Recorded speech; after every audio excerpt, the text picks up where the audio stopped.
একবার দুই ভাই বনের প্রান্তে বসবাস করত।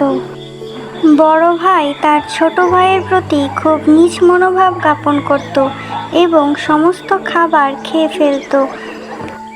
ছোট ভাইকে সে কোনোভাবেই সহ্য করতে পারত না।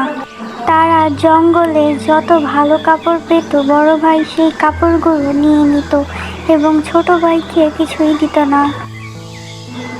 একদিন বড় ভাই বাজারে বিক্রি করার জন্য কিছু কাঠের সন্ধানে বনে গিয়েছিল। সে বৃক্ষের পরে বৃক্ষের ডালপালা কাটতে কাটতে ঘুরে বেড়াতে বেড়াতে একটি জাদুকর গাছের সামনে এলো। গাছটি তাকে বলল, ওহে মহাশয়, দয়া করে আমার শাখা কাটবেন না। আপনি যদি আমাকে ছেড়ে দেন আমি আপনাকে আমার সোনার আপেল দেব।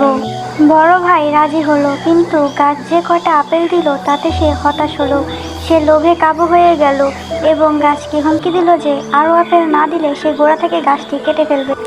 সেই কথা শুনে গাছটি তাকে অস্ত্র বারবার ছুড়তে শুরু করলো। যখন সূর্য দিগন্তের নিচে নেমে গেল বড় ভাই বেদনায় মাটির ওপর শুয়ে পড়ল। ছোট ভাই চিন্তিত হয়ে বড় ভাইয়ের সন্ধানে গেল। সে তাকে চামড়ার ওপর শত শত সূচ ফোটা অবস্থায় দেখতে পেল। সে তার ভাইয়ের কাছে দৌড়ে গেল এবং যন্ত্রণা সহ্য করেও ভালোবাসার সাথে প্রতিটি সূচ তুলে ফেলল।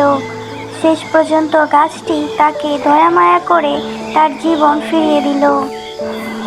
বড় ভাই তার সাথে খারাপ ব্যবহার করার জন্য ক্ষমা চাইল এবং এবার থেকে ভালো হওয়ার অঙ্গীকার করল।